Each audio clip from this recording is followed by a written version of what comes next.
Notre magazine consacré au patrimoine normand vous emmène ce mois-ci à Cherbourg, dans les entrailles de la montagne du Roule.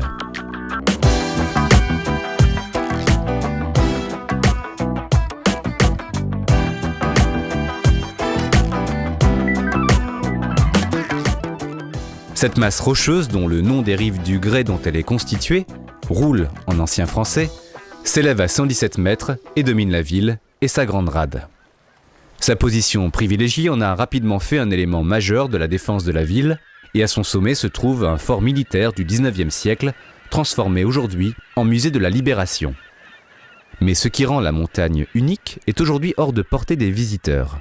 Elle recèle en effet 2 systèmes distincts de galeries souterraines, dont l'accès est fermé par de lourdes portes d'acier.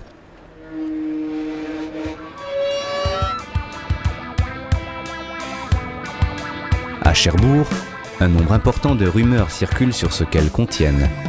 On les dit reliées au site de l'Arsenal par d'immenses tunnels. On y aurait effectué des expériences scientifiques inavouables. Il est temps, aujourd'hui, d'en révéler quelques mystères. Nous commençons notre plongée dans l'intimité minérale de la montagne, à 18 mètres sous la surface, à la découverte des galeries qui abritaient le système défensif mis en place par les Allemands lors de la Seconde Guerre mondiale pour contrer l'arrivée des forces alliées.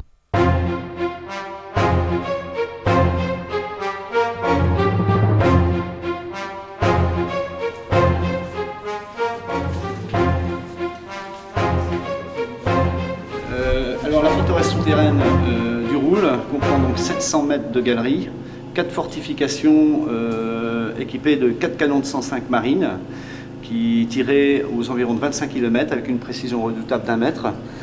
Vous aviez un poste de commandement de tir pour les officiers qui était donc équipé de télémétrie. Des grandes salles vont être bâties par les Allemands pour abriter des cabanes en bois pour pouvoir dormir, manger, puisqu'ils vivaient en autarcie absolument totale. 180 à 200 soldats pouvaient y séjourner jusqu'à 3 semaines, 1 mois. Vous aviez à la fois les officiers, à la fois les hommes de troupe, mais les infirmiers, les médecins, vraiment toute la nourriture, tout était vraiment, c'était vraiment un petit village sous la terre.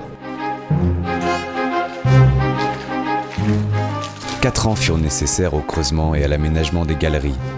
1200 hommes furent réquisitionnés. Prisonniers de guerre, prisonniers de droit commun, travailleurs des colonies. On creusait à l'explosif, puis on transportait les matériaux à dos d'homme. On estime ainsi à 10 000 mètres cubes la quantité de minerais déplacés. Colossal. Vous voyez les stigmates des forages, regardez. Les Allemands perforaient donc sur une barre de 1 mètre, 1 mètre 50, 1 mètre 80. Vous voyez, regardez, on a une très belle trace de la barre. Là. La barre perfore et dedans ils mettaient des pannes plastiques. Et c'est comme ça qu'en fait qu'ils perforaient l'intérieur de la forteresse. Lorsqu'en juin 1944, les premiers navires américains furent en vue, la forteresse était déjà opérationnelle.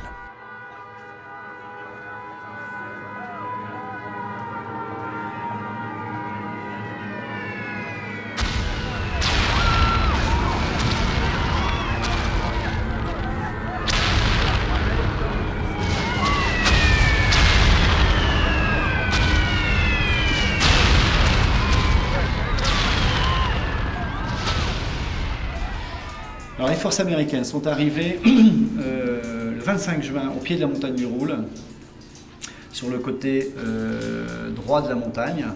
Les Rangers sont arrivés par l'arrière avec l'infanterie américaine, ont descendu des sacs de TNT pour essayer d'exploser les canons, exploser les forteresses en béton. Ça a été l'échec. Ils ont donc reculé.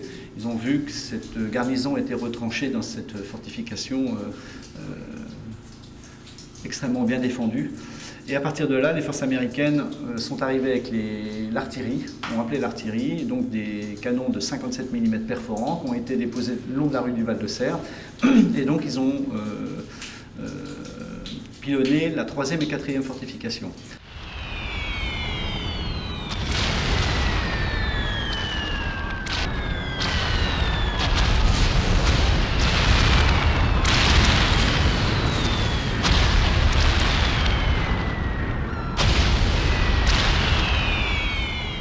À partir de là, les rangers sont arrivés par la façade, l'infanterie également. L'infanterie a pris la porte d'assaut, la deuxième porte de secours d'assaut, l'ont fait sauter au TNT et sont entrés donc à la fois par la deuxième porte de secours et par l'extérieur. Et donc après, ils ont investi à la baïonnette et à l'arme légère l'ensemble de la forteresse.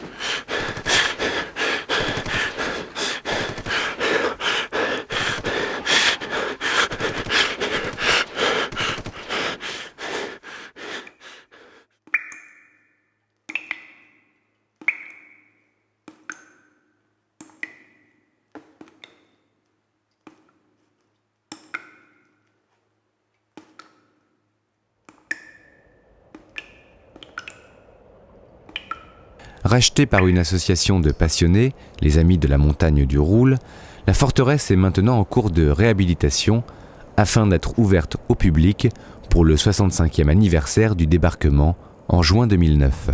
Et je pense franchement qu'on est à l'aube de faire naître un site majeur pour la Basse-Normandie.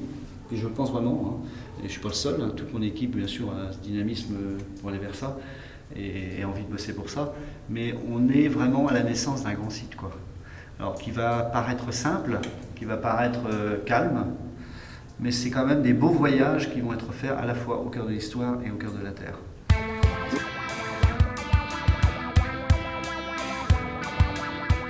Engloutie par le passé, avalée par la montagne, l'histoire de cette forteresse est encore à écrire. Pour connaître les dernières heures de ceux qui l'ont gardée, il faudra encore retrouver les quelques survivants, dialoguer avec des fantômes, retourner les pierres. La forteresse n'a décidément pas fini de livrer tous ses secrets.